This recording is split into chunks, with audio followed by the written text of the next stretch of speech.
All right, y'all know what time it is. Look, we've got economic crisis going on in America and global too. A lot of people don't know that.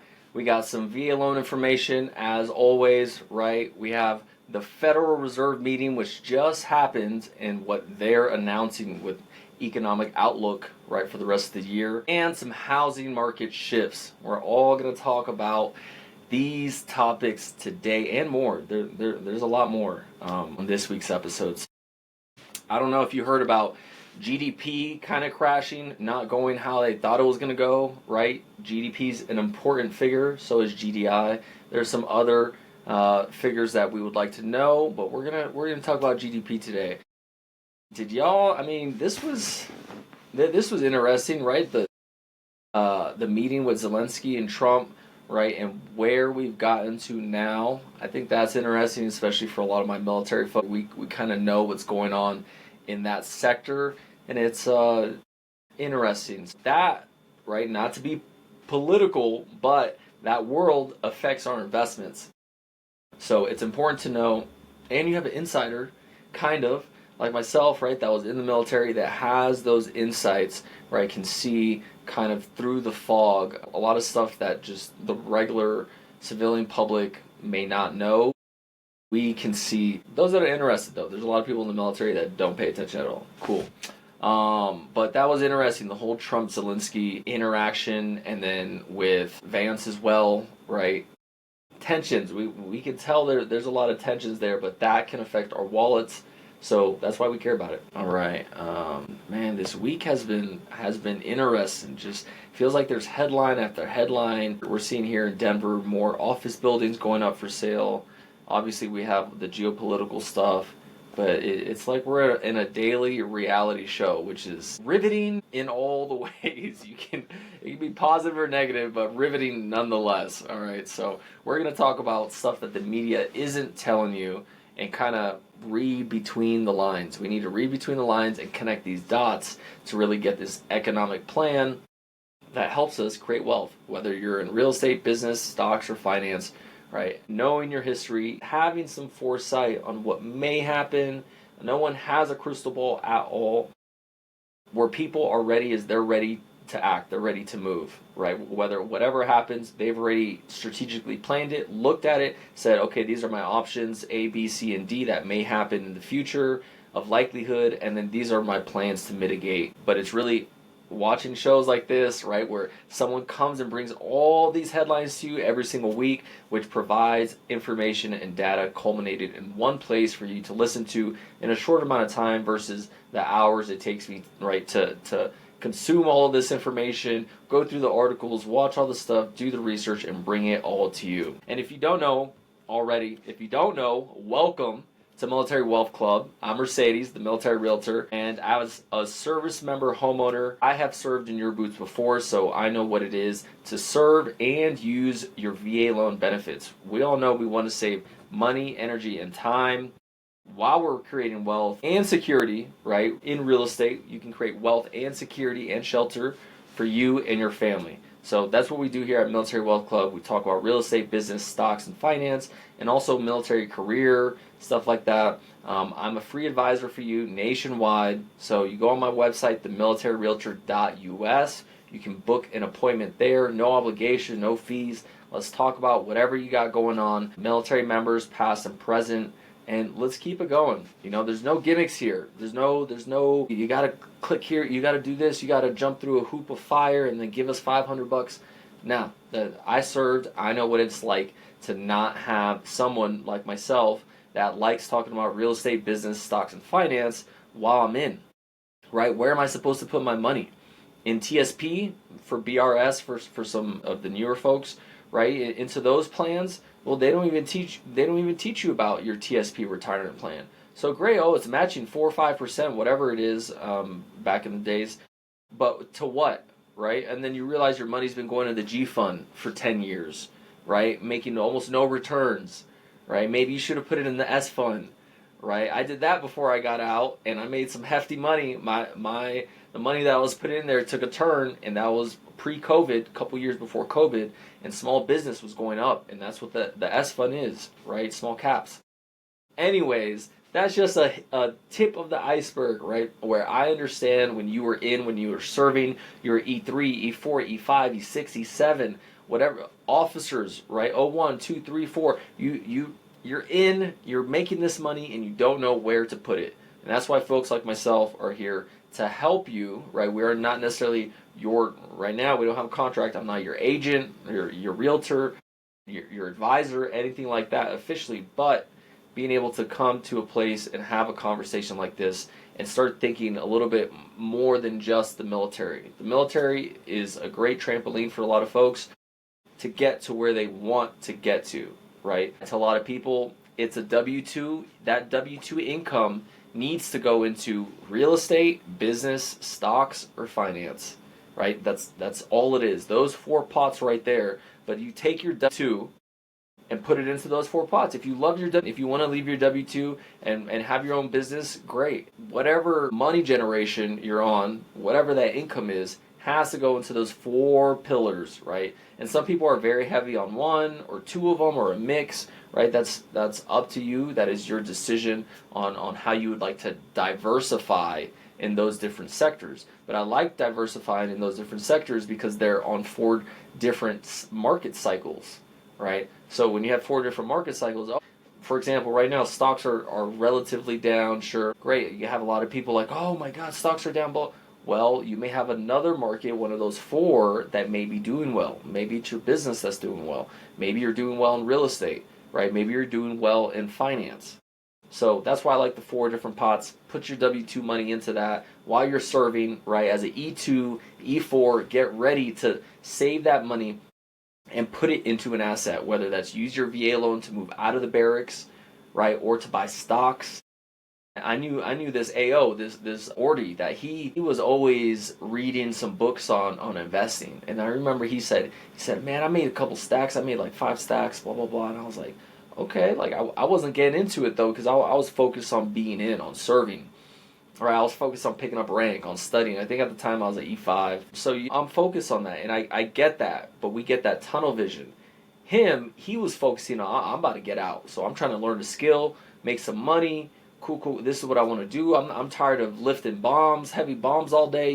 He wants to do something different. And he applied himself, and he made money, and he transitioned out and was able to be successful. But I remember little stories like that where the universe or whoever was trying to give me these messages while I was still in. And luckily I did invest while I was still in and still had a few years in, of course, which is good. But the earlier the better, right? I would love for folks to know what they're getting into when they're in debt, right? Delayed entry program before they ship out.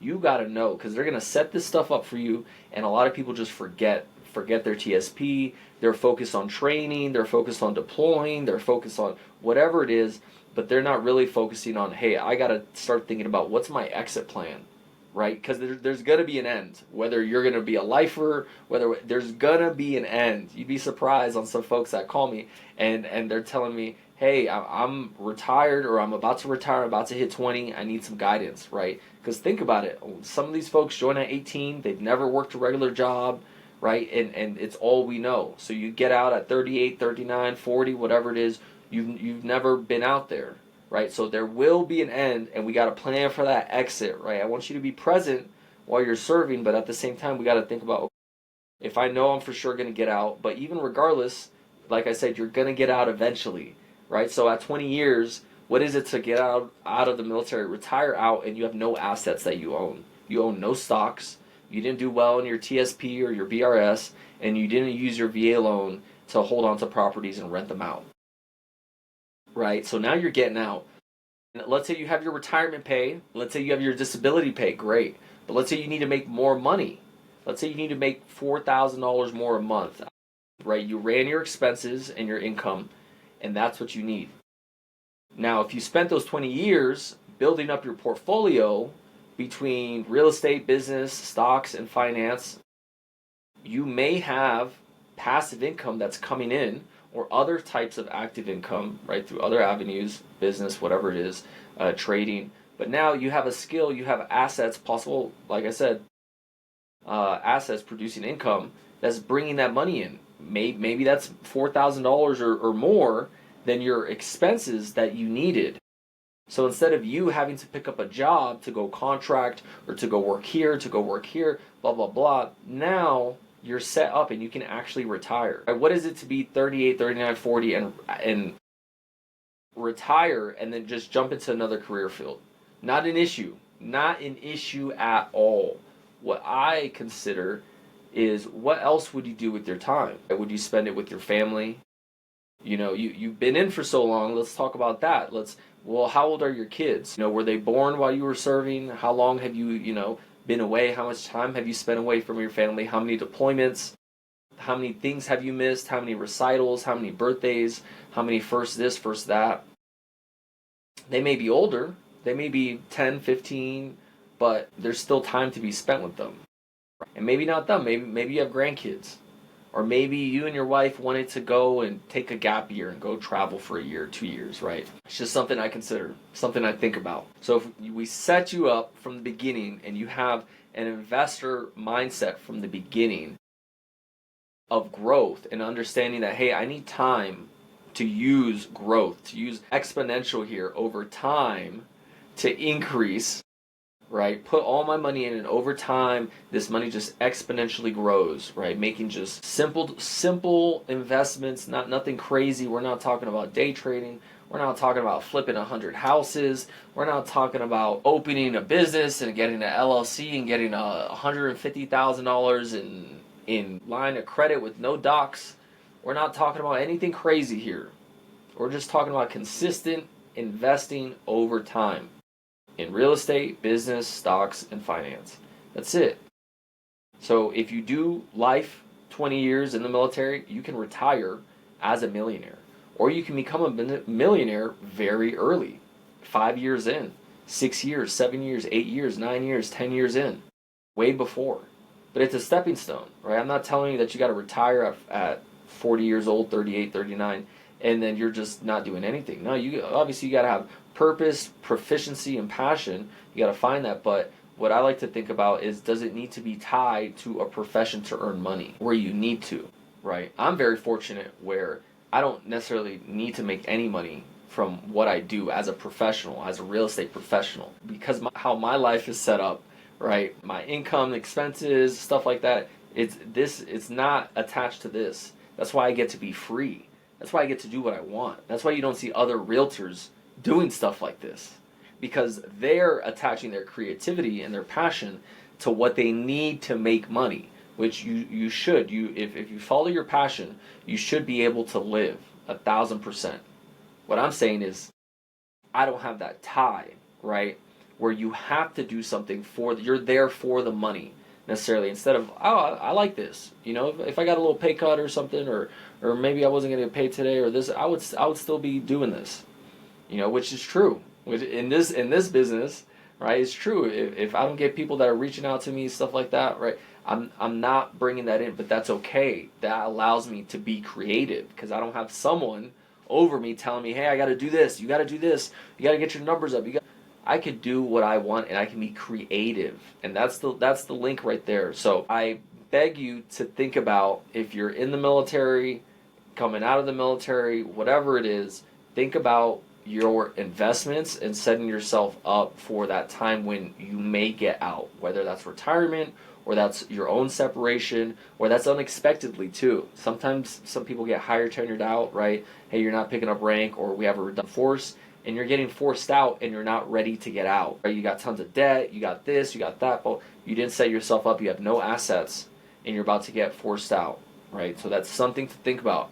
If you want to do 20, if you want to do 10, if you want to do 5, 4, doesn't matter. Maximize it as much as you can. Use your benefits while you're in. Use your VA loan benefit multiple times. You can use it multiple times.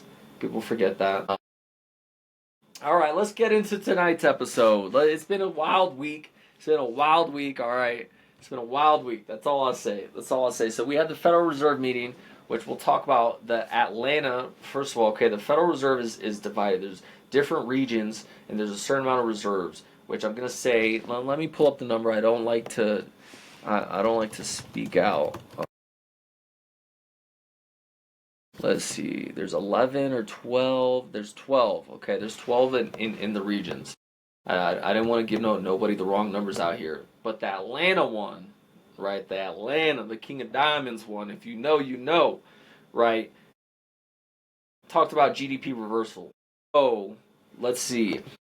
The economy could, they're saying, took a massive turn, right? As Atlanta Federal Reserve revised GDP from plus 2.3 to negative 1.5. So we have a GDP first reported at plus 2.3%, and it's actually been revised to negative 1.5%. So what does that really mean for us? Right now, I want you to not be too alarmed. This is one region, this is one federal portion of the Federal Reserve reporting. They're a little bit, I've heard, more dramatic than other reserve banks sometimes. Extreme, whatever you want to call it. All right, who knows? Who knows why? So, I mean, this could benefit investors, which I think we all are here. If we're here, we're invested in something.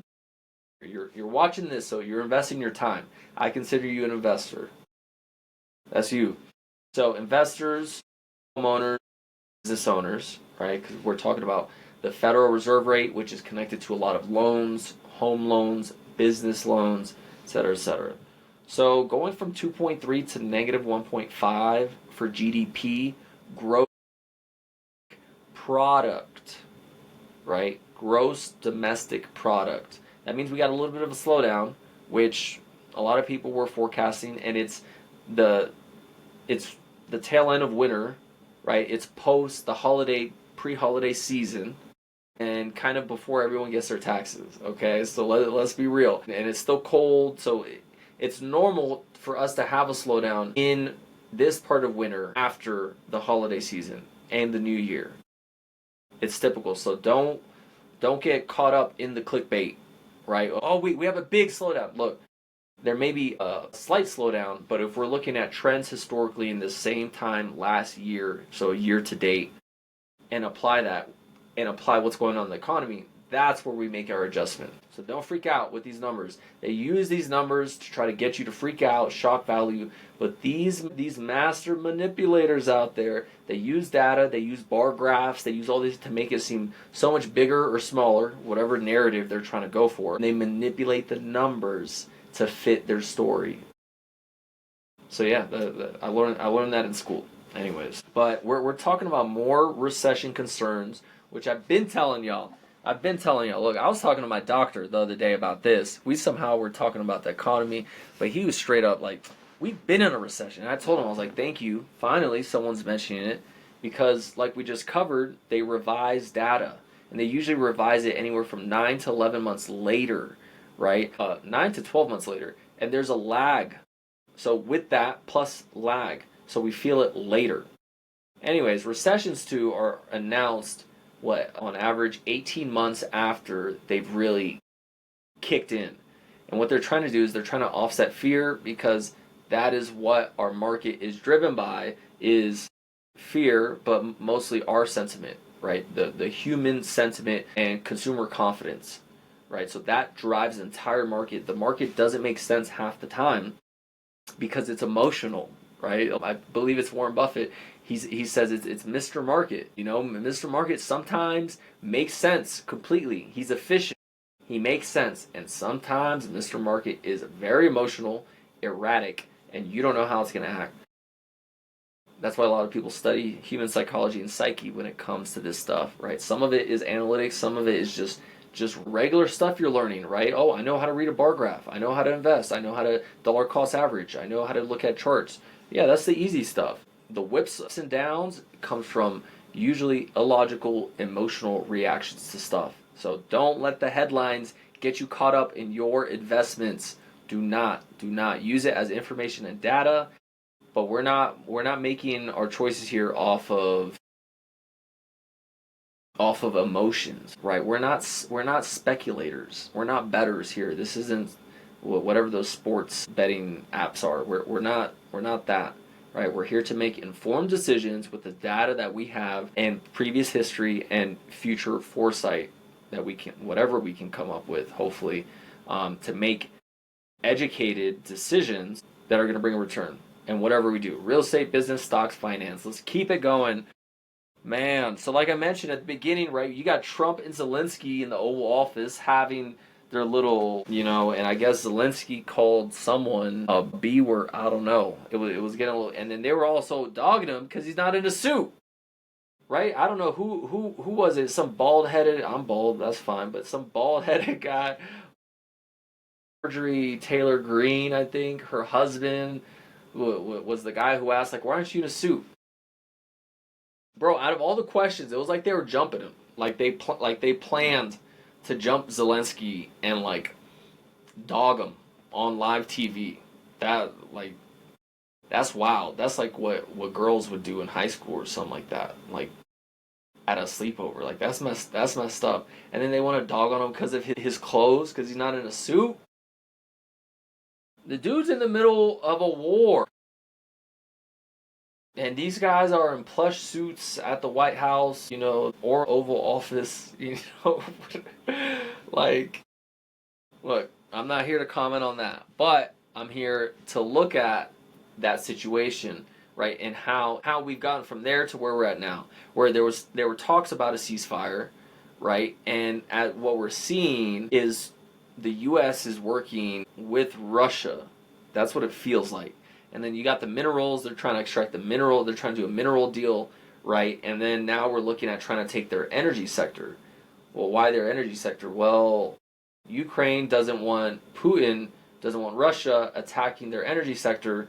And now America's like, well, if you give us your energy sector, then Russia's definitely not going to attack. So we got your energy sector, we got your minerals, we're pretty much, and then the history of that land too. So America's pretty much like, we got a part of Russia. We got America in Europe now. I mean, look at South America, look at Central America, look at the world, look at where we have U.S. bases, blah, blah, blah, blah, blah. It's just strategic planning. I like talking about some of this stuff because, right, my military history, but like I said, this stuff affects the world, right? Geopolitics trickles down. You got defense companies, you got energy, you got gold, you got oil, you got all these things that are affected by war. So it's important to know these things. You got to really check your emotions at the door and hold a lot of your opinions on what's going on around the world. It's sometimes difficult to talk about, but we have to talk about it if we're going to be investing in anything, right? Because like I said, what goes on out there, how a war even abroad, how it can affect what's going on here at home and global economics, right? Cool. Let's keep it moving. So that Federal Reserve meeting that just happened on Wednesday, what was their latest decision and what does it mean for our wallets, right? We know the Federal Reserve controls the Fed rates, the Fed funds rate, and that's what they pretty much lend out to local banks, and then those local regional banks, the Federal Reserve, they lend it out to whoever, whatever your local bank is, great, and then they loan that money to you. The spread between the federal fund rate and what the lender, whoever it is, what they charge, let's say they get a loan from the Federal Reserve at 4.5%, and then they loan the loan out to you at 6.5%. So there's a 2% spread there. That's where banks make their money, right there. So quick little lesson on that. But we just had a Federal Reserve meeting, right? We have them about every 6 to 8 weeks, right? Depends. And they give us an economic outlook on what they anticipate to do throughout the year and moving forward. But it changes, right? So like the end of last year, we got a whole 100 basis points cut, which some could say it's about 1%. It's not exactly. And then we changed our economic outlook for 2025, going from, we're probably going to get 4 cuts to we're probably going to get 2 to we're probably going to get 1 now, and maybe, if that, right? And that helps us for future planning. But these outlooks can affect consumer confidence a lot. And it can make the market swing up and down, and it can also push the market up for a little bit to pre-price things. It could push markets down, but these meetings are important. They're incredibly important. So if you can watch one one month, right? We will talk about when the next one is later in the show, and I'll give some more details on that. But The Federal Reserve kept rates at our range of 4.25% to 4.5%, right? So that's the range, which is signaling uncertainty in the economy, right? A lot of people were expecting for us to get more cuts, more cuts, more cuts, which makes getting loans, which makes getting money cheaper to get. But the Federal Reserve, they know that this lever that they have can only do so much, and whipping it back and forth or going too far in one way or too far in the other way, right? Whether that's quantitative tightening or easing for too long or too short can greatly affect the economy, and things are kind of at a lag effect too, right? So when Trump was coming in, he was like, I want the Federal Reserve to reduce rates, blah, blah, blah, make affordable housing. That's not what's going to happen. And two, you can't tell the Federal Reserve what to do. As a president, sorry. Jerome Powell, he's like, nah. You guys want me to resign? Nah, I'm not going to. You can't tell us what to do. I'm sorry. You guys can write your letters. You guys could do what you want, but they get put in a tough spot, right? Because people like the person that's in power now holds those grudges and works the network. Y'all may know how it is in some corporate spaces and stuff like that. Like, if someone doesn't like you, they will make your life painful through other avenues. You know what I mean? So that's something to think about, in the position that they're in. But the Fed and the White House, they're not under each other, right? The president cannot tell Jay Powell to drop rates, the Fed fund rate to 1%, to 100 points. Not going to happen. All right. So GDP is projected to rise 1.7% this year. That's down from previous estimates, right? So, okay, it's expected to rise 1.7%. Gross domestic product, that's what we're producing. Is that a lot? 1.7, right? And it's supposed to rise, so we're down. We're below that right now. And it got adjusted from a higher number. So, for example, let's say someone could have forecasted earlier this year 2% rise in GDP. Well, now it just got adjusted to 1.7. So that matches with our topic earlier about economic slowdown, right? GDP is not looking too hot. It may be negative in some places, right? We got unemployment at 4.1. We got Doge doing a lot of firings. Tech layoffs did a lot of firings. Still people unemployed from COVID. Okay? And that's the last, I think, puzzle piece right there is unemployment. And we have to realize too, look, unemployment is at 4.1. Okay, it's not the worst, it's not the best. 4.1. Do you believe that number? Right? I took a class with a gentleman that knows a lot about stats, a lot about real estate stats. And we were talking about these metrics, and one of the things I asked the question, because when you talk to people sometimes they're like, why are you so negative or doomsday? And I'm like, I'm not. We just know that these things have to happen mathematically, and we have to swing. We have to gain momentum, and there has to be down days. There has to be down markets. So I asked the question in a way of what would need to happen for us to really, really get into a economic depression, recession, stagflation, deflation, just a not good situation. And the one thing he mentioned was higher unemployment sustained over time. So we're talking 7-8% over 24, 36 months, right? 2-3 years, maybe even less, 18 months maybe. That's what he mentioned. Now couple that with inflation. I don't know, right? I don't know. No one knows. No one knows for sure. But these are just things to look at. Excuse me. Employment. It may not be you. You may be employed, but you still have to consider unemployment and be real with yourself. You may not know anyone that's unemployed. That's fine. You may be doing fine and dandy. That doesn't change what other Americans are going through and how that can change our economy and affect our economy down the road. Right? We know unemployment is a big thing. If people are unemployed, they're not generating income. And if they can't get a job, they can't spend. And the economy gets into stagflation, into a standstill. So unemployment, something to look at. I'm not saying it's positive or negative in the things, but we have to take this data in and make our choices off of it, right? So, do you think unemployment is going to go up or down in 2025, right? I want your ideas in here. I want your comments. Put them in here. Do you think unemployment is going to go up or if it's going to go down in 2025? So, right, we're in March coming into April. Let's start with April 1st. From April 1st to the end of the year, do we think unemployment is going to go up or down? And consider the the layoffs, right? The AI layoffs, and still a lot of that layoffs from COVID. And so think about that and comment below. Comment below. Do we think unemployment is going to go up or down? All right, let's keep moving from unemployment.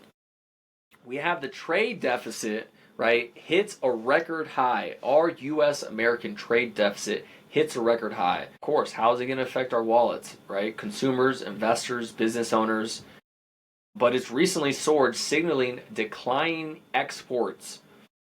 Declining exports. Exports. X. GDP. Product, right? Gross domestic product. There's a connection there, okay? And economic weakness. Apparent, we have a trade deficit, and we have lowering in GDP, like we mentioned before. Atlanta Fed reporting negative GDP, revised from a positive almost 2, right? That's something to look about. What are we exporting? I want you to think about, when you think of America, what do we export? What's our biggest export? What makes us the most money, right? And don't include taxes from Americans. What are Americans known for producing that we sell to the world and we make a ton of money off of? I'll leave you with that. If you think of something, put it in the comments though. I want to know. I want to know what is it that you think we sell the most? Is it what, fashion, style, music, politicians? I don't know. Whatever you think America sells the most, put it in the comments. We're talking about GDP, gross domestic product. It's not really gross, whatever. And the trade deficit, okay? So there's, as we have seen, job losses in manufacturing, a weaker dollar, and increase in market uncertainty, right? It comes back to that market uncertainty. And to connect this even further, right, there's a lot of speculation where people didn't want Trump coming in, a lot of investors, because they can't have market uncertainty with him and his style. It's just all over the place. And some people like a little bit of predictability and consistency. So this type of admin has not been the best for the markets right now. And I wouldn't even say it's been good for the markets right now, just because of the uncertainty. We need market confidence in the American U.S. economy. And we're trying to bring jobs back, right? We're bringing manufacturing of microchips. Who knows how many human jobs that's actually going to bring, because they're making microchips for robots. Those robots are eventually going to replace the humans, blah, blah, blah. But I could see us bringing a lot of jobs to America with those chips and with the energy sector as well, with electricians, right? If you don't know, my history is as an electrician, so I'm a little whiz kid, and I like that space. But we're seeing the nuclear space also have a revamp.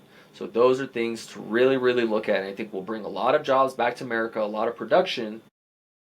And I still pose the question, what do we export as Americans? Or what would you like us to export? What do you think maybe in the next 10 years we may start exporting more, right? Could be chips, like I just mentioned, where we're throwing billions into U.S. manufacturing of chips. Could be that. That'd be pretty cool. But definitely expect like a neo-punk world where we have way more technology everywhere.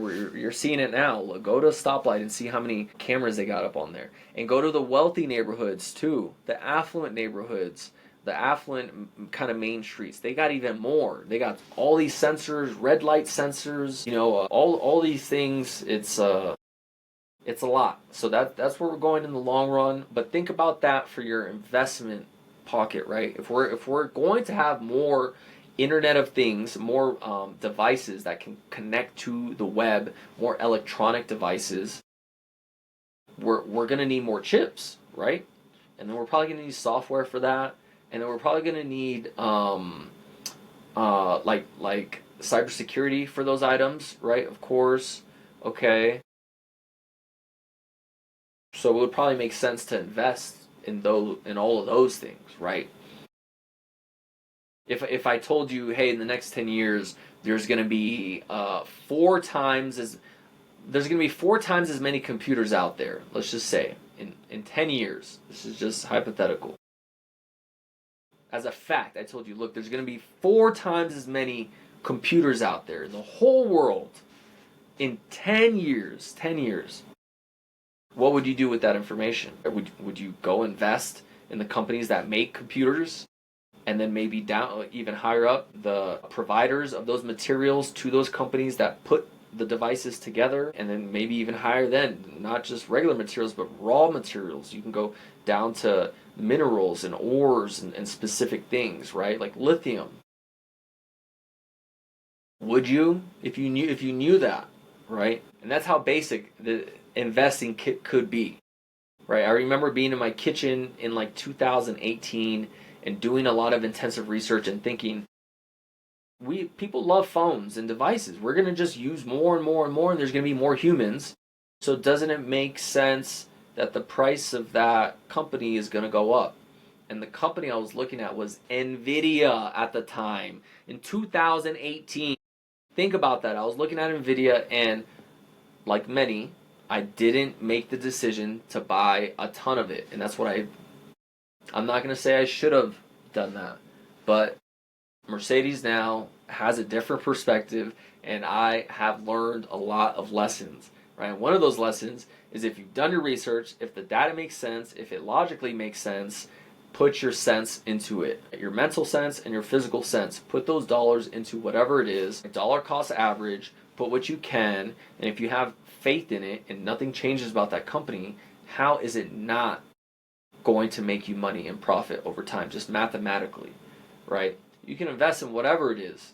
Stocks, real estate, business, finance. You can invest in, and people will say, well, what if the market crashes? What if the market always comes back? If the market doesn't come back, everything goes to zero. You have a bigger issue.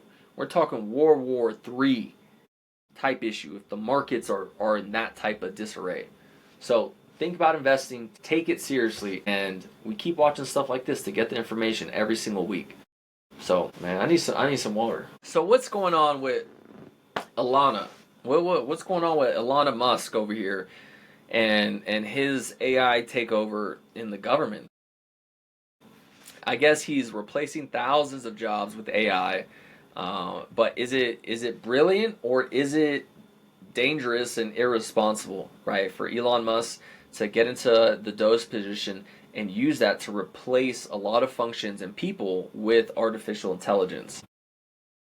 I don't know. What do you think? Do you think it's smart to replace everyone? Now, we may be more efficient, we may save dollars, and that's the whole conversation that I've been having with a lot of people is, we may save dollars. Yeah, there's a lot of ways. You're looking at any system, right? It doesn't matter.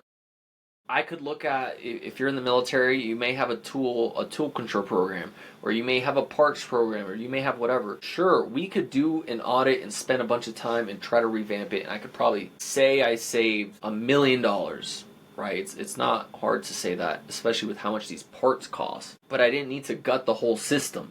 You just needed to put effort into it.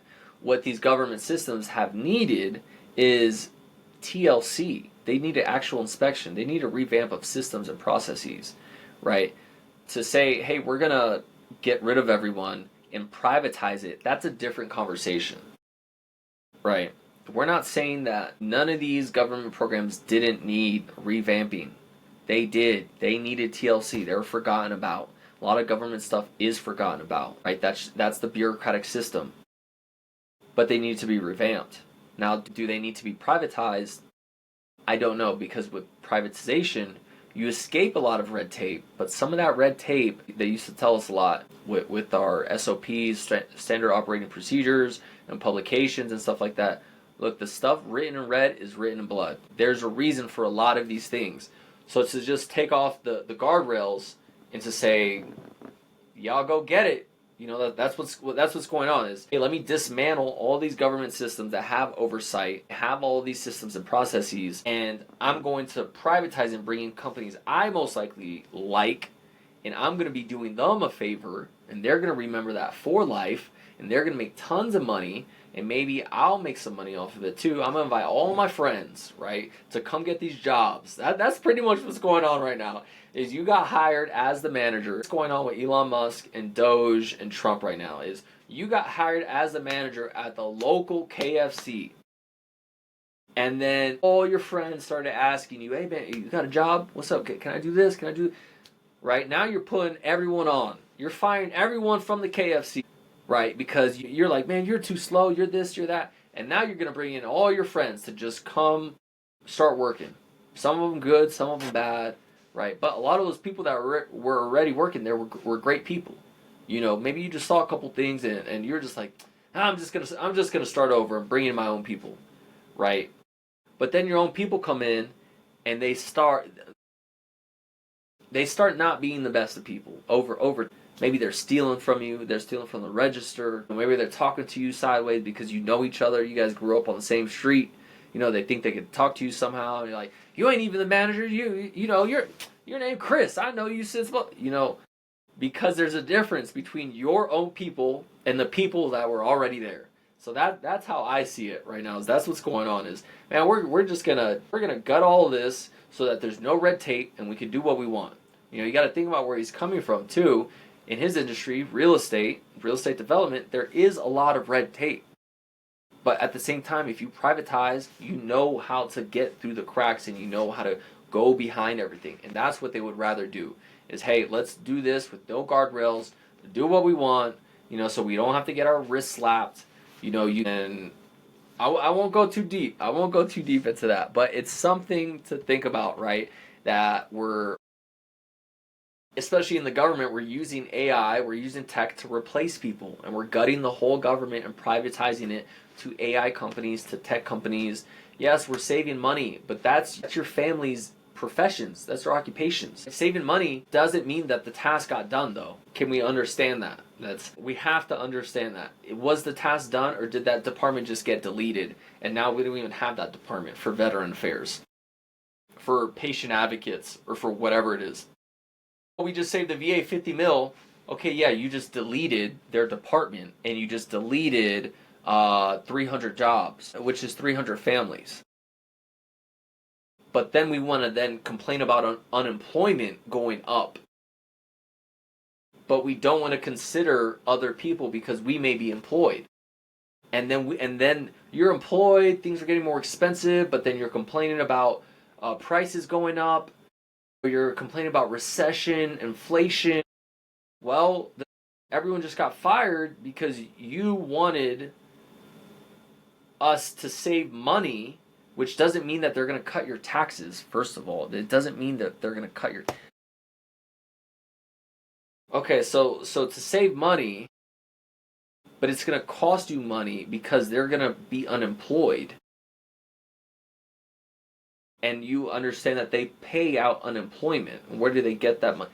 You know what I mean? So look, we need employed Americans, right? We don't need AI, we don't need servers, we don't need all this tech taking all the jobs. It can take some of the jobs, sure. How about we ask workers, hey, what would you like us to automate to make your job easier and so that you could focus on your main duty, your primary duty, whatever you're good at, the main thing. What can we do to train you on these tools so you can get more productive and efficient and be happier at your job? Instead of, let's just get rid of all these jobs and replace it with robots and servers and computers. Because that's exactly what's happening. And that's exactly how we're going to have sustained unemployment over a sustained amount of time. Could be 12 months, 18 months, 24 months, 36 months. But we don't need to contribute to unemployment because we want to be saving money, government efficiency. We want to save so much. When did you guys care so much about saving money that's not even your money? Because they're not increasing your taxes. So they collect the taxes, and what they need more of, they're going to print. So really, if they're not going to decrease your taxes,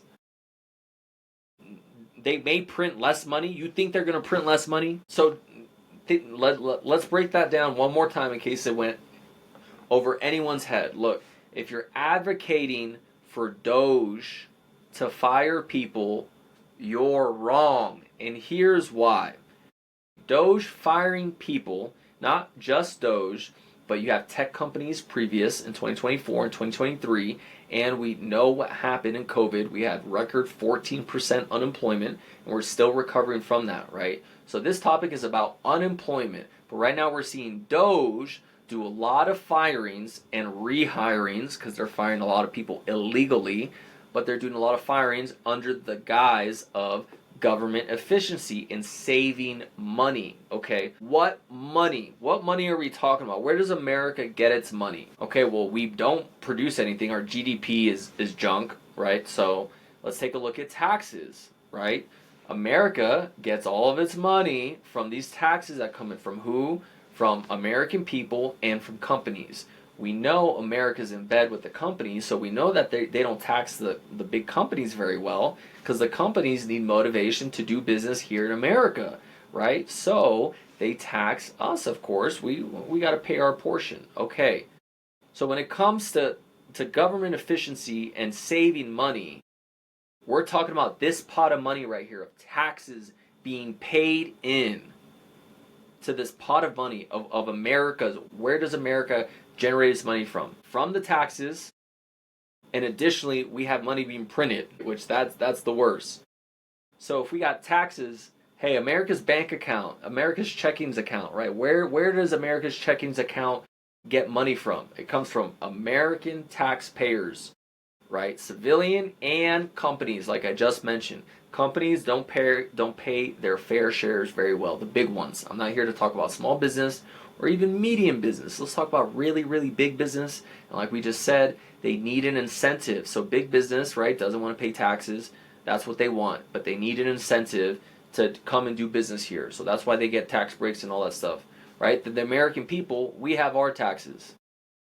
Have they ever decreased your taxes? Let me ask you, in your lifetime, have they ever said, you know what, we're actually going to cut your taxes greatly for the poor and the middle class? And if you even for a second have to think if you're middle class, you're poor. Too many of us are not here saying that we're actually in the poor bracket. And then there's poverty. But a lot of us, this middle class is getting thinner and thinner. It's getting thinner and thinner. All right, I'm rambling way too much on this, but look, you have to think about where this pot is coming from. You want Doge to be efficient, to save money. Our American government spends too much money. Okay, well, look, I just explained where America gets its money from. Taxes and from printing, right? So do you think they're going to stop printing? And do you think they're going to cut your taxes? So how does firing people really help your wallet? Because at the end of the day, those people become unemployed. And if we're not all employed together and have low unemployment and making some GDP and moving this big old economic train forward, we're going to run into an issue. So you may have a job that's great. You may be making great money. You may not feel this at all. But when we have 8% unemployment for 18 months, you may start feeling something, or you may start to ponder, what's going on? Well, we had a bunch of layoffs. How are we America first, but we don't want to employ Americans? Which one is it? And then the people that want to work, we just kick them all out of the country. And now we're wondering why your house is going to take 24 months to build, and why your house has gone up in 20%, right? Because the labor has went up, and now we got tariffs on Canada, and 60% of our lumber comes from Canada, right? There's no politics here. There is no politics. All I'm saying is let's take a look at what is going to happen. We're going to have increase. This is supply and demand. If you have less laborers, what do you think is going to happen to the workforce? You have less of anything, right? You got 10 cars, you sold 8 of them, now you got 2. The price of those may go up. It depends on the area, price and demand. Is there more inventory somewhere else? If we break it down to a simple level like that, we have to see these things and we bring them together and we connect these dots. All right. So let's keep it moving. You heard it here. We love AI, but we need to stop replacing humans. Okay. We got 330 million Americans here and they need jobs. So we either got to train them on something new or move them to a new industry, right? Energy, teach them tech, If we're bringing a lot of manufacturing here, all these microchips, we got to start teaching people how to have repair shops, how to have their own businesses. Right? Why aren't there Tesla repair shops that aren't owned by Tesla? Right? Why don't you got a Uncle Jim Bob over here that's been working on Teslas for 10 years now, and he knows them in and out, and he's charging $200 an hour because he's the only technician in his area. You know what I mean? We got to learn these skills. We have to be ahead of the curve, right? You don't want to be a coal miner when electricity is coming out. That's the truth. That's the truth. And we have to transition eventually. It doesn't have to be everybody, but we have to help these people, train them up.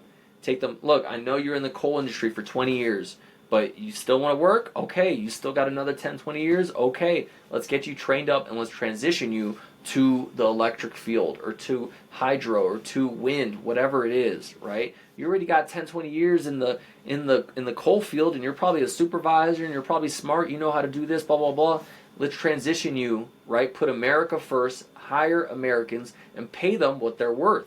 That's one of the biggest issues that I see here is we just kicked a lot of the hardest working people here, right? That I consider Americans. This is all North America, baby. Even the Canadians, the 51st state, you know what I mean? The hardest working people, kicked them out.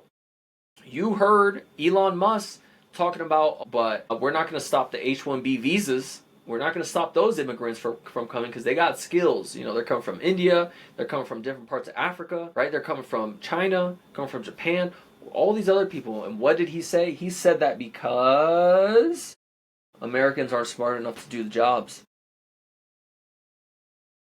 I don't know how you feel about that. An immigrant, a South African immigrant, telling Americans that we're not smart enough to do our own jobs here, and that we'll gladly take the smart H-1B visa immigrants. I don't know. What do you think about that? Do you think that's right? Do you think that's going to turn out possibly well for us? A decrease in laborers, right? A lot of the work that a lot of people don't want to do. And then you can bring in the conversation. I'm waiting for someone. Hey, well, those, right? We heard this decades ago. It comes up every few years.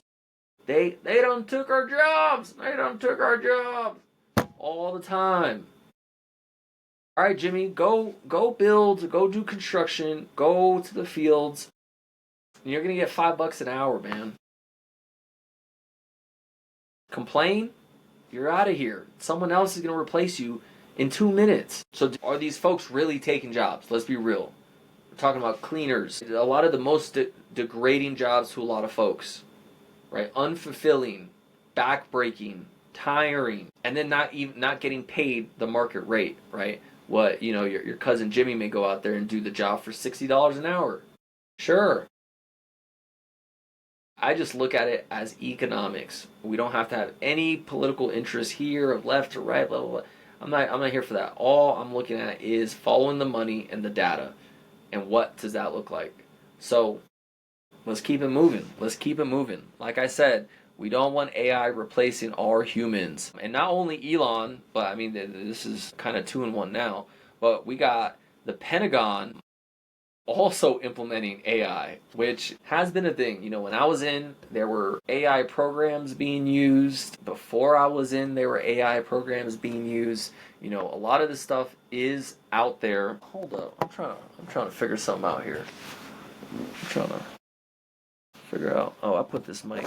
Man, I done had my mic in the wrong place this whole. I hope the audio has been clear though. I hope so. But so they've got AI working in the Pentagon right now, where they just launched Thunder Forge. Okay, so this is an AI initiative that could redefine modern warfare. Of course, the landscape is changing every day, but the Pentagon partnered with Scale AI, Microsoft, and Anduril to initiate Thunder Forge, integrating AI agents into military ops. Look, if you don't know Anduril, you need to.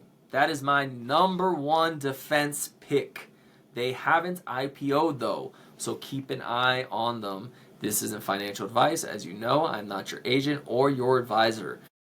Take a look at Anduril. Take a look, because once they go IPO, woo, right? You got Northrop Grumman, Raytheon, Boeing. You've got a million other small cap defense companies, but Take a look at this. Take a look at Enderil. So, and they partnered with the Pentagon. Man, you guys know government contracts, 5, 10, 20 years. You know, you got companies like Palantir. They do more the software, cyber side. I think they're doing some hardware too. But they do more security. They've got government contracts, right? Look at these companies with some of these government contracts. And then that's why we're taking a look at geopolitics, because that relates to this, right? Microsoft's also invested in defense. So think about it, right? I pose this question. If you think we're going to, actually, let me take a step back. Do you think in the next 2 years we're going to have more or less military conflicts abroad? This includes Ukraine, this includes Gaza, Palestine, and this includes, we'll just stop there. We don't even have to go further.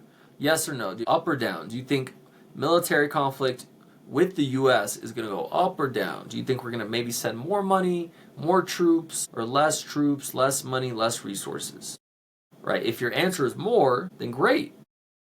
You should invest at a great target price, not if it's overpriced. An indicator of that may be the PE ratio of a stock. There's a tip there to take a look at. That is one of multiple things you would take into consideration to get a target price. So if you think there's going to be more, then okay, then their product's probably going to sell more, right? Because they supply the Pentagon, they supply defense. So it just makes sense to own that company, you know? That's just what I think. All right, you do your own analysis. All right, do your own research. But AI is gonna analyze massive data sets to enhance strategic military planning and wargaming scenarios, of course. So yeah, AI in the Pentagon, we love it. We love AI in defense. I tell people, you know, I come from the special warfare drone space in the military, and that's just the start. You know, you can automate almost anything nowadays. You got Tesla making robots. Right? Y'all need to watch iRobot. First of all, y'all thought Will Smith was just slapping, you know, our fellow brothers. You know, no, he was first slapping these dang robots in the face. You know what I mean? Shooting them, whooping them. Watch iRobot. It's a 2000s movie, but that's what they're gonna do. Elon even mentioned it. He was talking. He said, "Oh, well, wouldn't you, rather send a robot to war than your brother, than your cousin, than your dad?" Wouldn't you rather? And that's where it's all going. Once you think about, how many of us get sent there as kids and what we're doing and who we're fighting for, and when you look at history, when you look at the money in these wars, when you look at who gets rich off the wars, when you look at companies that play both sides, right? How are you going to sell weapons to both sides? But both sides are cool with that because what else are they going to do? You know what I mean? Once, I guess, you go through that experience, you have a different lens on things, right? So I'll leave it at that. AI in the military, it's growing every single day. Every single day. And here's another theory, too. I have a vision that one of the best games out there, Call of Duty, right? What is that? You're running a simulator. You're running a small, not very good, but you're running a combat simulator. Think about that. All right, so training over the years. I see us going to the digital world where we have drones, we have automated tanks, we got not even just drones, but I mean you can call them full airplanes. They're developing where you can have one pilot and he's got wingmen, 2 to 4 other birds tailing them that are all automated. There's no pilot in them. So we have an increase of automation in everything, and I really see, like when I was in the military, what we were doing on the spec war side wasn't like my rating. Like it wasn't my MOS. I was out of rate completely, but they don't have a MOS for us because we're a special breed, a special command, secret squirrel type stuff, but we don't have a rate. Nowadays, I think they call it a RW, but like a remote warfare technician or something like that, right? So that's in the Navy, and you can't even go in as that rate. You have to go through what I went through, and then maybe you get your rate changed nowadays. Like the first, I think the first RW in the Navy, which I think he's a Master Chief now, Master Chief Rambert, but I served with him. I went to Iraq with him. He also had an aviation background, my same MOS, and man, we're very alike, and we just butt heads all the time. But he's the first RW I'm pretty sure that is right, the rating. He's the first RW, but that's what I was doing, and I see there's going to be way more RWs all over the branches, and you're going to be able to go to your local base and work there on your drone for whatever hours, whatever your op is, and you're going to be able to do that through SATCOM, most likely through Starlink, right? And that's how the wars are going to be. They're going to be robot wars. It's not going to be people dying. It's going to be, oh, the robot got blown up or whatever it is. And it's going to be us churning out all these parts, all these manufacturing, all this steel, all these bombs, all these whatever, so that, these people could pretty much play war. It's when you zoom out, it's all a game. They play war games with each other, countries, yearly. They have exercises. And at the grand scale, you have to think about it. A lot of these folks, their president's calling shots from the White House. You got to be crazy if you think he's out on the battlefield. You know what I mean? Even these officers, you think some of the O4, right, may be there. O4 is not walking around with a rifle. O4 is not in the field. So to a certain extent, it's numbers to them. They're just seeing us as pawns. As I lost 5,000 troops in this battle. I lost 10,000 in this battle. But they're not necessarily the faces of you and I and your brother and your cousin and your mom and your kid. Kind of put this all together. We see in between what's going on, the smoke screen that they put out to the media, a lot of the propaganda, a lot of it is media. It's all show, it's all orchestrated, it's scripted, it's produced, and they put out what they want you to feel, right?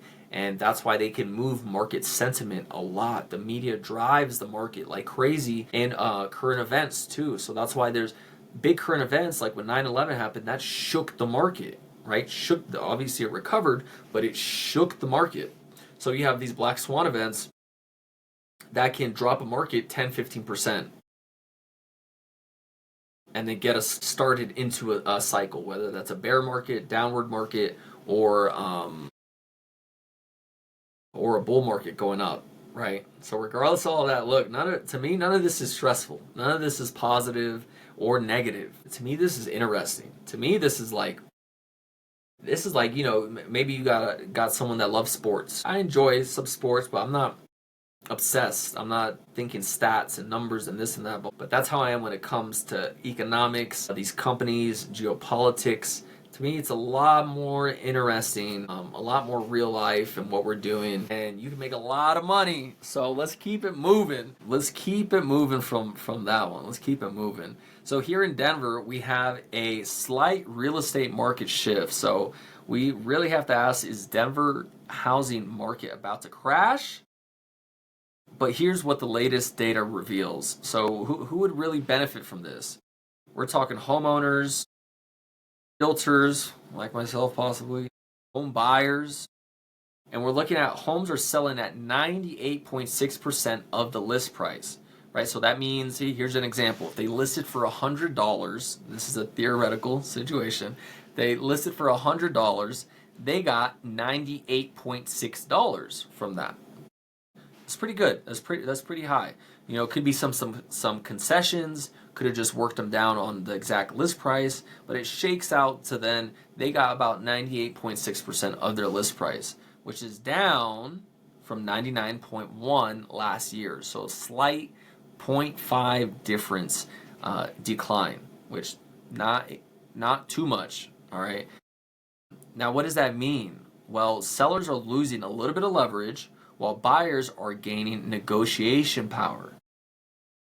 You have to know the difference between things that are favorable for sellers and things that are favorable for buyers.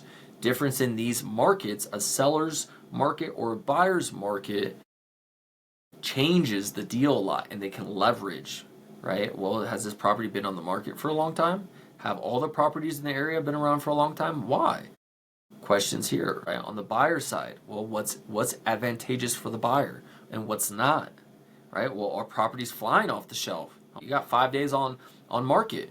Well, that may not be good for buyers because that may mean you have a lot of competition, right? So those are some things to think about. It's a seesaw, but we still have to always have a win-win between the buyer and the seller. It's never, well, if it's a seller's market, you should never buy. That is not the case. Please, that is not the case. It's just something you need to know and something your realtor needs to know for negotiations. Because for me, I'm thinking about negotiations the first second I put my eyes on that property. I'm thinking on what can we negotiate on, right? I want fair value of this property. You got this knob rusted out. You got this, you got that, you got that. We're negotiating, baby. You know what I mean? I'm here trying to get that list price. For my seller, I'm trying to get over that list price. For my buyer, I'm trying to get under. I want to get them a discount. So for example, in this scenario here, with a 98.6 list price, that means, oh, you saved 1.4%, right? For my buyer, I just saved them 1.4%. If the list price ratio is 98.6%, I just saved you 1.4% just off of that. Now on the flip side, let's say the list price ratio was 110%. Great for my seller. Great, I just made you 10% over of what we were going for. Extra, right? So that's something to highlight. That's definitely something to highlight there. Man, gotta get a drink. Hope y'all doing all right. Man, I need to get some food. I'm gonna go get some Chinese food. Trying to get some wangs fried hard. If you know where that's from, that's a classic. So we have the U.S.-China trade war and tariffs. Let's get right into this. Man, what do we think about these tariffs? What do we think, right? We got into the trade war, in 2017 with China. We started having beef with them, and then we have, coincidentally, COVID happen, and now we're here. 2025, now we're here. What do we think? Has the trade war benefited us, right?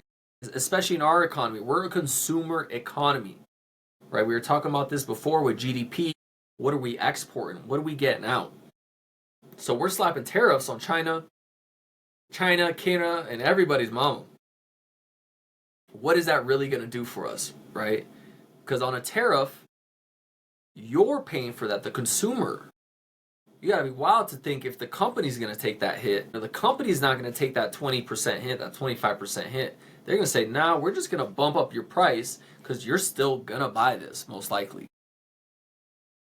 Now, if we're talking American-owned, different story, right? It may force you to shop American-owned. But at the same time, we live in a capitalistic society. If you have two companies, let's go with toilet paper here for some reason. You got two toilet paper stacks, however, a pack of 4, right? They're both $6. You got one American-made toilet paper. And then over here, you got that Canadian-made toilet paper made with a maple leaf, something like that. $6. They're both $6. We get tariffs. America, Canada.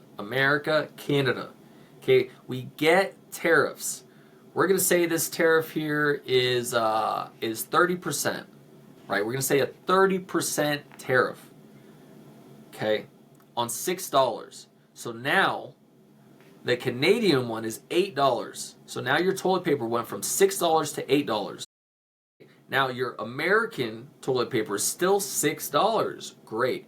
Now it may force you to say, hey, I'm gonna stop buying this Canadian Maple Leaf brand of toilet paper, right? I want to wipe my butt with some American toilet paper here, and it's $2 cheaper. But if this American company sees that opportunity and they see, okay, hold up, there's a 2% split here, but there's two of us. So what if I just increase my prices to $7 and they're still $8? So they're still going to come to me because we're American made and we're $1 cheaper. So the American company could have stayed here, but do you think they're going to? If this other company goes up, you don't think they're going to come edge up because they know you're going to come and have to buy this, or at least choose to, because there's a gap, and they want to make that money. That's what we saw during COVID. We saw price gouging of groceries where, everything went up because logistics and shipping. I get it, as it should, supply and demand, difficulty, how easy it is to get things. I get it. But after COVID, once supply channels came back on, logistics came back on, why didn't the prices go down? Are we going to Sure, blame inflation. Go ahead, blame inflation. They're companies. All the shelves are stocked by companies. They're not going to retrace. They're not going to retrace. That's why milk is still $6.50, $7 in some places. I'm getting that top of the line Cambodian milk, bro. It's $9. No, it's not. It's not. Look, but it goes up. It's not going to retrace down. It doesn't. So that's why the prices have stayed elevated. And tariffs, contribute to that. So that increase is not going to be paid by the companies on tariffs. It gets paid by the consumers. So don't forget that. Now, there is a viewpoint where he is trying to use tariffs, yes, to play hardball with the rest of the world, really generate a lot of commotion too, because what else is going on? I mean, they're slapping tariffs and they're dismantling every government agency. What else? What's the economic plan we got going on? What's the geopolitical plan we got going on? What are we doing? Right? What, are they talking to us about war with China over chips? Are we talking about what's going on with Russia? Are we friends with the communists? What's going on here? Are we letting Israel have nukes as they wanted since 1960s and then JFK? I'm trying to stay alive. I'm trying to stay alive. Please, Lord, I don't got beef with no one out here. I am anointed. I'm not trying to get too deep into this stuff. But we've just been doing tariffs and just dismantling the government, pretty much doing a yard sale, piecing out. We're doing a part sale. We're doing a part out. You got a 98 Civic that got into a bumper wreck, and now you're just going to part it all out to whoever the highest bidder is, right? It is what it is, but we need to look at these things and see how they apply to the economy and how they apply to real estate, business, stocks, and finance, because we're investors, all right? Keep the emotions out, and let's keep it moving. Now, I know y'all really, really probably forget this a lot, but tap that like and subscribe button to support and stay up to date on topics that affect your life and investments. Hit it right there. It's free. It's free 99. Look, click it. It's free 99. And hit the button too so you have notifications when I post, which I'm posting every day. I'm trying to bring this content to you, this information every single day. So, man, let's check. Hold up. We got people here. Hold up. Who is in here? Who is in here in this? Hold up. This I think this one of my boys in here commenting. If y'all want to comment in the live chat wherever you're at, please do. I love interacting with y'all, answering questions and stuff like that. But if you're in the live, oh man, yeah, the chat's going off. That's where it's going down. You never won't. When did you go to Iraq? Oh, hold on. We got my boy Lewis. When did you go to Iraq? Man, you funny. 2018. If y'all were there, I was there 2018. Al Assad, if y'all know where that's at, by south of Haditha. Okay. Man, is Lewis still in here? Yeah. So, I hate it. Man, look, it goes down in the comments. All right, if you ever have any questions, go to the comments, leave them in there. I see all of them, okay, and I will reply to any of your questions. But let's keep it moving here. We're on a roll here. And I want to talk about Bitcoin versus gold, which is a better safe haven asset, right? Otherwise known as SOV, store of value, where you're trying to put your money in, right? I like them both, Bitcoin or gold though. Which should you put your money into? As we see inflation just crank up over time. Inflation's eating up your dollars. So where else would you want your money?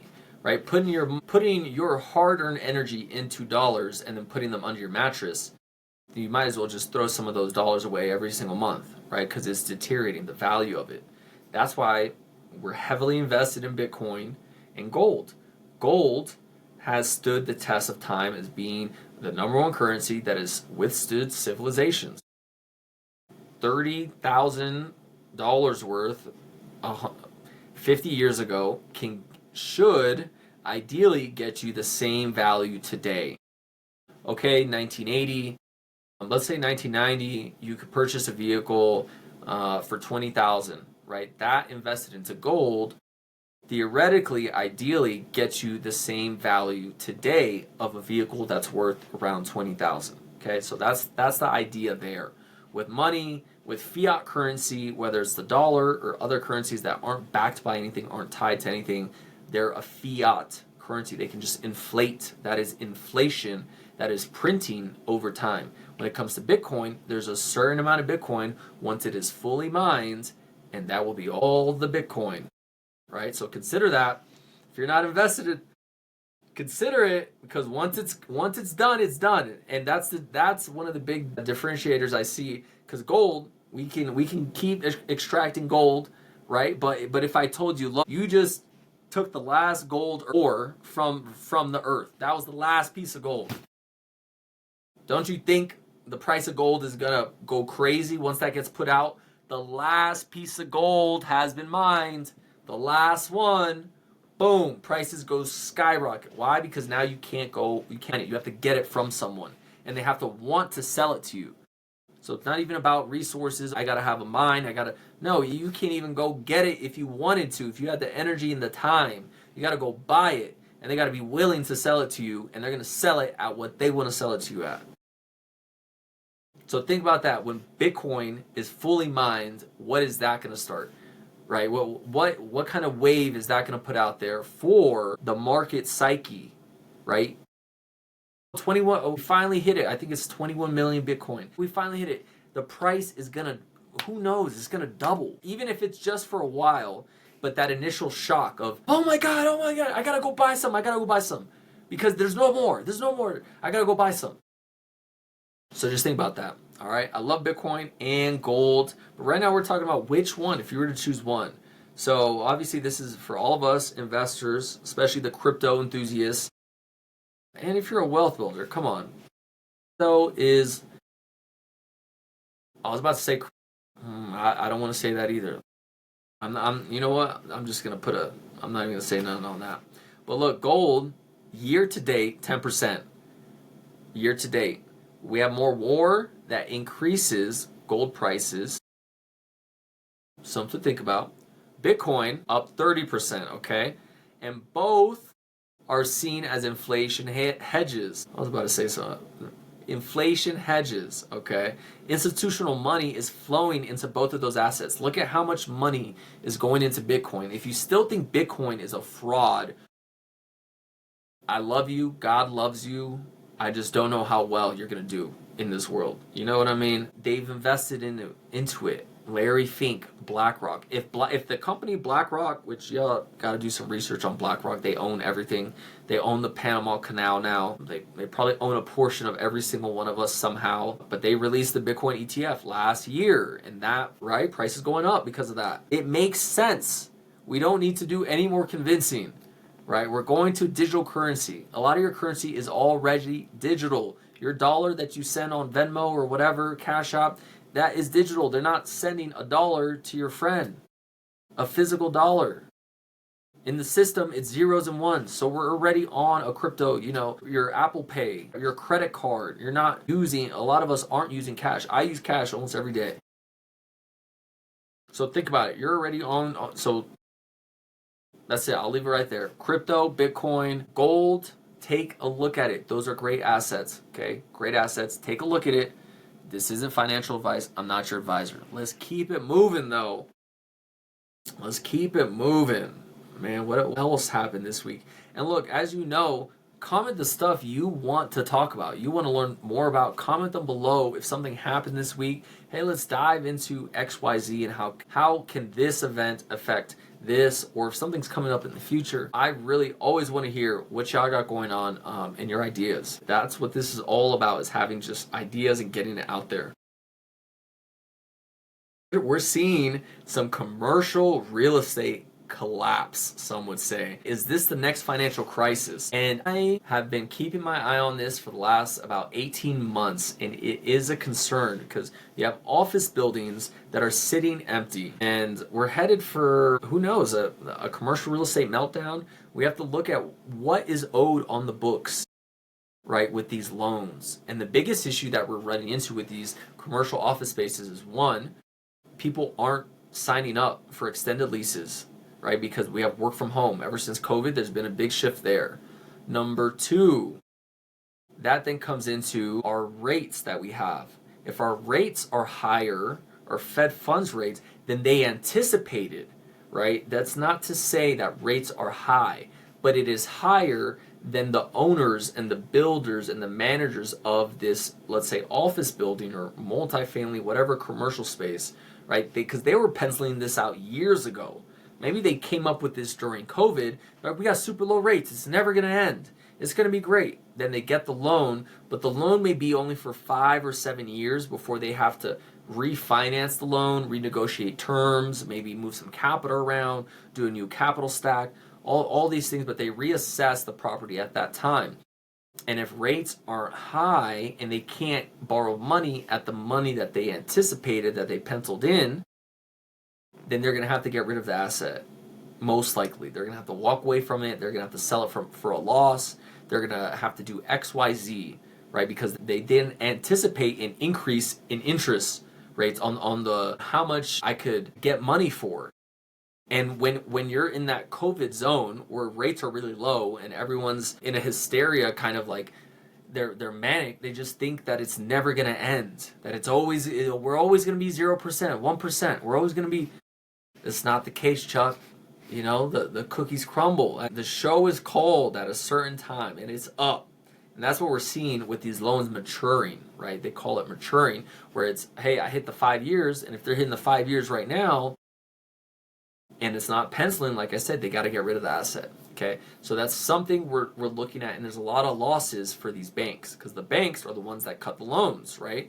They loan the money out, but they don't have to report these losses until they get rid of the asset. So it can be on their books, but as long as they keep holding on to it, they don't have to report it as a loss. So I'm very interested to see how that goes in the next 18, 24 months. You have family offices, which are pretty much really, really wealthy families and organizations that come together and they'll buy these properties and do XYZ with them. And it's not that bad because you can buy a whole office building if you have the money, in a great location. And some people are doing renovations where they're making them into conversions into living, right? Apartments, condos, stuff like that. Many of them, they can't do that. So they would have to do a full demo, right? Now, at the same time, you could have got that property for half of what it sold for 5 years ago, and then you may have the money to do a full demo and a rebuild of whatever the heck you wanted, right? It could be residential, blah, blah, blah, but the market comes back eventually after 10 years, and that area is a hot area, and you got that land at a discount, and you built 1,000 units, straight up in a skyscraper, whatever it was, right? So you see that there where during hard times, there's opportunity, right? It depends on which side of the table you are. There's a lot of folks here that are renters. There's a lot of folks that are owners, right? And living in their property. And then there's a lot of people that are renting out to the renters. And depending on where you're at, you have different sentiments. Because when you're an owner living in your own place, you have one set of sentiments. When you're a renter, you have another. When you're leasing to renters, you have another perspective. And you really don't know that, right? You kind of go through this phase and you may realize, okay, when I started renting, I had a different viewpoint of owning properties and of what a landlord was like, and then once you get to this side over here, you have a totally different perspective of the gameplay, right? Of the field of, well, I was here at one point and now I see that things are different. That now I see why my landlord was pissed that I paid him 5 days late, because now a renter did that to me and now I'm late on my mortgage because I needed that, XYZ. So all of that is to say, just to really put yourself in their perspective to get that clear line of thinking. Buy an office building. A lot of people may say, oh, that's trash. Well, for that family office, if they have enough cash to sit on it, to demo it, to rebuild, to put whatever type of property that makes the most income for them, that's their come up. And now our version of that is during economic downturns and recessions, buying up single family properties and multifamily, but buying properties at a discount price, right? If we have more pain coming, we have more recession, we have less GDP, right? Things get tougher. There's going to be more properties for sale. And are you going to be prepared with cash on hand or the knowledge to acquire these properties? It's going to be the time. right? And I would say not now is an okay time. Depends on where you're looking at. If you know what to look at in the market, right? Not saying every single market is the same. Please, all these markets are hyper local, even by zip code, even by property type. Like single family market is completely different from a condo market, and it's completely different from a attached townhome market, right? So we really have to zoom in or zoom out based on what we're trying to look at and where we're trying to look at it. Okay, let's keep it moving. So we have a rate update, and we're going to talk about the conventional 30-year fix is at 6.76, a little bit lower than last week, and we have the VA 30-year fix at 6.19. Look at that. 6.19, over a half a point difference between the VA loan and a 30-year conventional loan. That is something to know for sure. Man, and for buyers, right, lower rates, more affordability, and increase in your purchase power. For sellers, a decrease in rates could boost buyer demand, which is good when you're selling a house. In the next couple weeks, we know we're going into spring. Things are warming up. The market gets moving depending on where you're at, right? The market gets moving more, and we have summer. There's a lot of movement in that time. As we know, this past week, we had the Federal Reserve meeting, and we spoke about the outlook for that and GDP, right? The next meeting is May 7th. May 7th, okay? May 7th. So there's a 17.7% chance of a rate cut, right? 25 basis points. It's not a lot.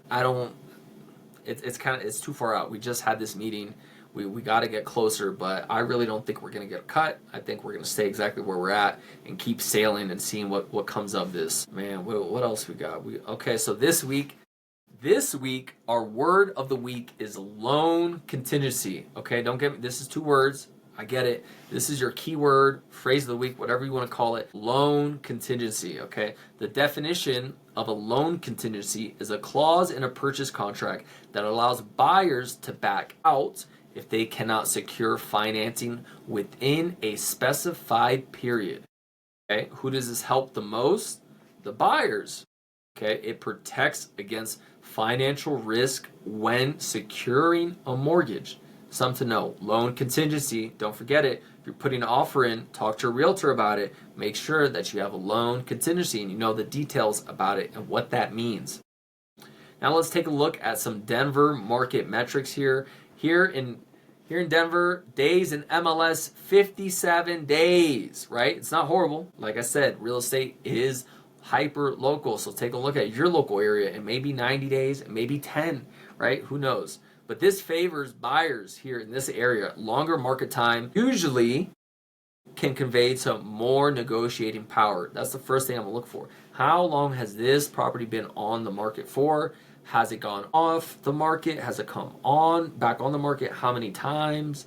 Why? If I can get those answers, okay? And another metric we love is the percent of closed price to list price. So that's 90.3% in this county, and this favors buyers. So home selling closer to the asking price. Okay? Homes are selling closer to the asking price. So 98.3%. I gave this example earlier. If your house is selling for $100 and it sells at 98.3%, that means the buyer got it for $98.3, right? If we're talking about a house that was $100, okay, so that means, hey, buyer, you got a 1.7% discount. If it were positive, I'd say to the seller, hey, seller, you got a 1.7% discount, right? So it can go up or down or be right smack in the middle at the 100% at just the list price. Man, now the market, look, the market is shifting for buyers. We've been seeing it more and more ever since we had some increase in rates, right? We've just been seeing it, and that's okay. That's good for a lot of first-time home buyers. This may be the time for you to kick it into gear and say, I'm going to become a homeowner this spring, this summer, and get the year started, right? Becoming a homeowner and ending it like that. I don't know. You tell me. Okay? But you gotta stay strategic with your pricing. If you're gonna buy well. Get your discount on the way in. Make your money on the way in on the deal. Okay? You don't want to buy an overpriced property, please. And if you own a home, right? If you currently own a home and you want a free home valuation or market insights, visit themilitaryrealtor.us, and there's a tool there. You can get a valuation for your property. What you think it may be worth, right? Just put it in there, see what it's worth. You may have not looked at that for years. Well, what's my property worth today? You may say, wow, okay, that's a lot. That's way more than what I thought. Actually, I'm going to sell and I'm going to buy more properties, or I'm going to do this, I'm going to do this, right? You really have to think about this. You may have extra room that you're not needing. The property location or the property itself may not serve you anymore. Right? There's 1,000,001 reasons to keep growing and buy additional properties or sell that property, whatever it is, right? But we're just trying to take a look at your specific picture, what you got going on, and what do you want? Do you want to invest more into real estate, or do you want to pull some of that money out and maybe put it into a different, something else, like a different type of business, or stocks, or bonds, or finance, whatever it is, right? We got options. But look, do not forget to tap that like button and hit subscribe and hit the little bell too, so you stay up to date with our daily content and our weekly content that we put out like this. We're culminating all this information so you're not feeling left out throughout the week of what's going on in real estate, business, stocks, and finance, because that directly affects you and your investments. All right, let's keep it going. Let's keep it going. Man, we got oil prices spiking, right? I told you earlier, oil and gold during conflict, during war, especially Middle East. Right? We got the Suez Canal. We got a lot of stuff. People got to go south instead. They got to do all these other things. They got to go over land. Look, it increases the price of oil. That's where all the oil's at. Not all of it. Look, as we know, we're working on it too. We're working on it. We're working on oil sources here in America. But until then, which I don't see that happening anytime soon, we're still very dependent on what's going on in the Middle East. But that geopolitical, defense, war and stuff affects oil prices, so don't forget that. Let's keep moving. Let's keep moving. What else we got? Yeah, U.S. debt crisis. Look, we know we're broke. We got downgraded. They downgraded America. That was last year. Man, look, none of this money, just so you guys know, for the debt that's out there, America debt, is not getting paid back, bro. It's like you gave a crackhead $5. You think you gave him $1. You think you're gonna get that money back? That's a write-off, bro. It's gone. We're not paying no one back.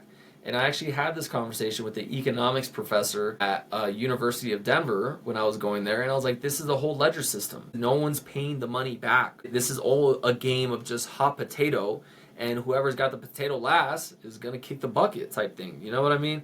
And that's why we are seeing a shift into crypto. And that's why a lot of people think Bitcoin was made by the NSA, by America, and tested on the Silk Road, which is where they sold illegal. Okay, when I say they, I say a huge illegal network of drugs and other illegal stuff. But that's where they were using Bitcoin to trade their money. They would trade their dollars for Bitcoin and then use Bitcoin to buy drugs or whatever it is so that they're undetected. That's where Bitcoin came from. And there's evidence that Bitcoin was made by the NSA, and everything the NSA makes has a key to it. So that's pretty intriguing. But if you were the number one country in the world, like America is, that runs the dollar, and you make the whole world use the dollar, which is why the dollar has been so powerful, and we've been able to create wealth in America. Right. If you were running America and you knew that the fiat money system, this printing of the dollar, was going to collapse one day, wouldn't you then plant seeds for whatever your next successor is, right? To stay in power, to stay in control, to just keep making your money. It's like if you're working at a job, you're getting paid $50,000, and that works out for you, but that's enough for you. But you know that you're going to get laid off from this job eventually. You don't know when, but eventually. Aren't you going to have a resume ready? Aren't you going to start looking at other jobs just to... Yeah, and Bitcoin hasn't been out that long. But what came out in 2008, earlier 2000s, right? Hasn't been out. So you tell me it came out, they back-tested it illegally, shut the network down, arrested all those people, and now then all the bankers on TV call it digital currency used for drug runners and smugglers, right? And illegal stuff. and then these same bankers turn around and buy a ton of Bitcoin, millions of USD worth of Bitcoin, if not billions. How does that work? How does America dupe us to say, hey, y'all don't touch that, that's illegal? Few months, I mean, they did this with weed, with marijuana. They did this with alcohol. They said, hey, it's illegal, don't touch it, don't touch it. Once they figured out how to set up the rules and the games, they said, we're going to touch it. It is legal. Go buy it. We figured out how to tax it, how to make money off it. We can control it. Now you guys can go do what you guys want. Now, right, when I was in high school, going to a store to buy marijuana, which I have never done in high school a day in my life. Okay, this isn't a story about me. This is a hypothetical scenario. But if I were a kid in high school at that time, I would be thinking about, wow, I can go to a store and buy, right? And now fast forward 13 years later, right? 14, 15 years later, you go down the street and pick some up like it's a beer, right? Same thing with beer. We had the prohibition, same thing. Super illegal, blah, blah, blah. Okay, we figured it out. Now we're going to disseminate it out. It's the same thing with crypto. They were back testing it for years. Now they got it to a place that they like it. They realize, okay, BRICS is moving. BRICS wants to get off the dollar. And what a coincidence that BRICS and Russia and China, they're moving at speeds to get off the dollar. And America's moving at speeds to become the crypto king and to run Bitcoin. What a coincidence. I'm not here to judge on it, say it's positive or negative at all. Don't care. Don't care. It's how do we get wealthy off of this? How do we use our knowledge and our insight to get on these plays, to make these investments? Because they're making these investments. Why aren't we making these investments? Just because what? They got hundreds of thousands to invest? So what? We got hundreds of pennies. We got hundreds of dollars. We got thousands. We got what we got. Because still a return is a return. 20%, 15% is a return. So if you can get in the game, play the game with what you got. $1, $2, $5, $10, $20. Put the money in, dollar cost average, into whatever stocks you love at the right price, and do that every single month. Invest your money, energy, and time. It's going to grow into something beautiful in the future, but you need to invest it now because you need time. We need exponential value over time so that this could build over time, and we do it consistently, and it's going to be more wild than you could ever believe, right? Don't depend on Social Security. I'm telling y'all, please, don't depend on your military retirement and just your disability. Please, you allow another man to feed you. You allow another man to starve you. Do not forget it. All right, let's keep it moving here. Let's keep it moving. We were just talking about BRICS. And now we have the BRICS currency threat, which I'm not even going to say now. It's been a threat. That's exactly what we were just talking about, right? Is this the end of the US dollar? Do we think so? How long do we have? No one knows. You know what I mean? You got to just, this isn't financial advice, but I would keep storing Bitcoin, keep storing gold, keep buying great companies at great prices. Keep buying great real estate at great prices, at great locations that are, maybe C and D class properties in A and B class neighborhoods. Invest everything you can. I'm for living a life in the now, in the present. Go do what you want to go do. Man, I wanted to go get some food. It's almost, man, look, you got to go do what you got to do. You know what I mean? You want to have the freedom to be able to go do that, but you're not going to be able to do that if you don't have investments placed with enough time, right? You're not going to get to 60 years old and, oh, I need money, let me invest. Even if you had $20,000, $50,000 to invest right at that moment, you still need time. That's what people don't realize. Your biggest asset is time. Pair that with awareness, knowledge, and action that can grow, and in 30, 20 years, 5 or 10 years, that increases with consistent attention and consistent investments. It don't got to be that. It don't got to be that complex. There's a wise man out there. You may know this wise man, but this wise man says 2 techs, 2 index, 2 techs, 2 index. That's it. 2 companies, Microsoft, Apple, 2 index, 2 index funds. Pick 2 of them. VTI, VTO. VTI, VTO, Apple, Microsoft. Invest in those four, and that's it. Every month, dollar cost average into them. That's it. You want an easy guide? Forget DCA. Put $50 each. That's it. Just do that. This isn't financial advice. I'm not your advisor at all, just so you know.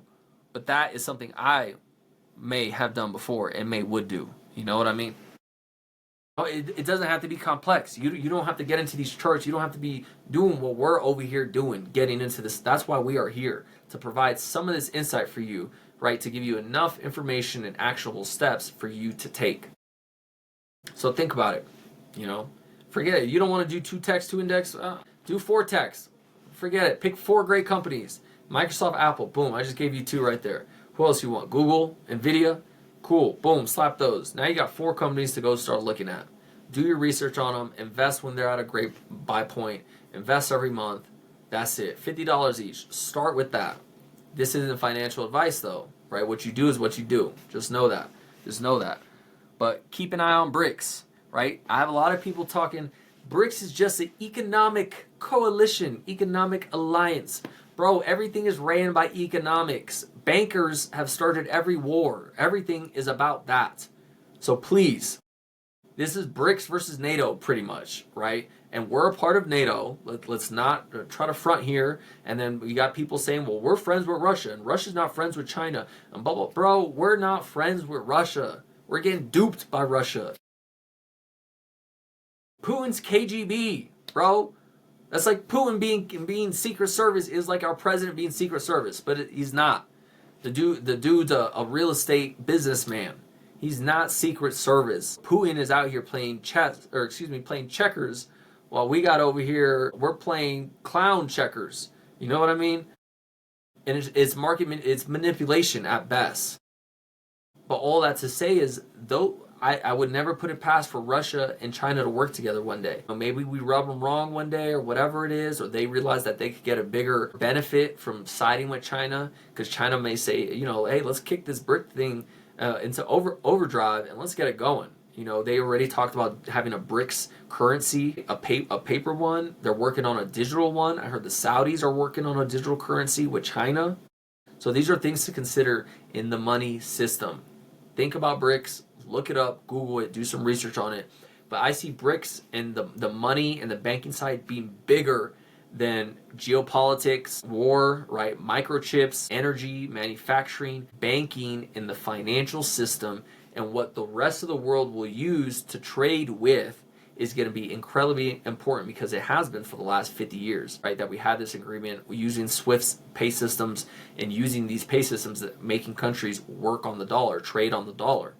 Well, with that disintegrating, that was our big advantage, was that right there. So something to think about there, okay?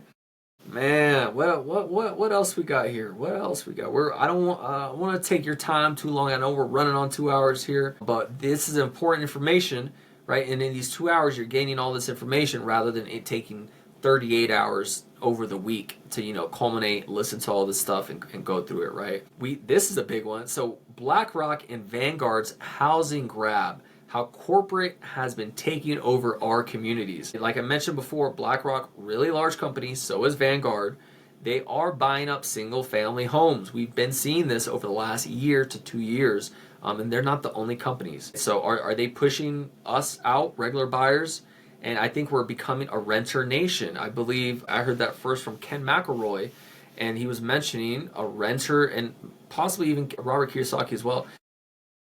They're pushing us to be renters. Home ownership is going down, and they're putting us in these tuna cans apartments that you don't own, that you still are paying a high price for. No yard, no rights, no nothing, right? Now we have institutional investors that own 15% plus of single family homes in major markets. We have rising investor activity that's driving up prices and limiting affordability, right? We're investors, but we're small time investors. We're talking about these companies that own 1,000, 2,000, 10,000, 20,000 properties, 20,000 homes. Think about that, 20 homes, 20,000. So we're not talking about small-time investors. So, you got a few single-family properties, duplexes, multifamily, whatever it is, you're under 100 units, but we're talking about these huge companies that are paying cash, paying over asking, and we saw that a lot during COVID. They were buying like crazy. Like it was gross.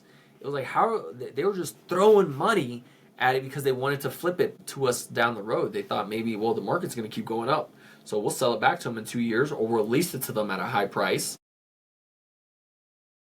But it didn't keep going that way.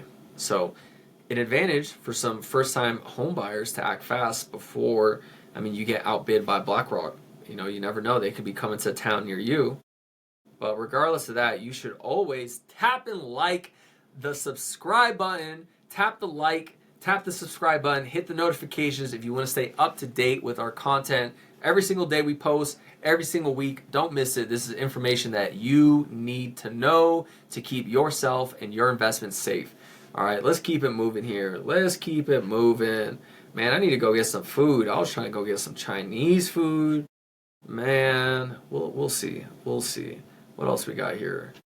Well, it looks like Europe is having an energy crisis. A lot of people just don't realize energy is the driving factor for so much, but there's natural gas shortages in Europe, and that could spike global energy costs, right? Supply and demand. Supply and demand. Feeling for them, and some of us here too, with some of the dismantling of the government programs that we have going on right now.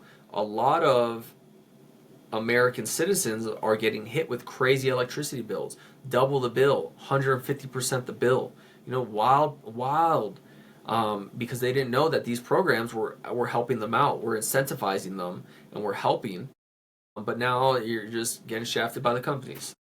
That's how it happens, man. And we have China's economic collapse, and how does that really affect the U.S. exactly, right? How would anything in China affect the U.S., right? Well, it's been unraveling for a while, especially the real estate market there. It's been wild. Empty homes, empty entire condo buildings, right? And that benefits investors, business owners, anyone who wants to go invest and who can invest, right? Who can invest. But China's real estate crisis and their manufacturing downturn is hurting global supply chains. As we know, China's a powerhouse, the powerhouse when it comes to manufacturing. But we see it just pairing with what we've seen in the data of slowing global growth and how it impacts U.S. exports, right? So we'll see how that goes. China's some people want to say that China's going through 07, 08 type thing. I'll do some more digging on how accurate that is. Some people want to compare a little too much. But what else we got going on this week? If we have Elon Musk's Starlink IPO. This is a company you need to look into. Should you invest? Yes, absolutely. We know that Elon Musk's Starlink IPO is coming, and is it your next big investment opportunity? I would say so. All right. This is all for all my investors, tech enthusiasts, anyone wants to make some money, right? Some wealth.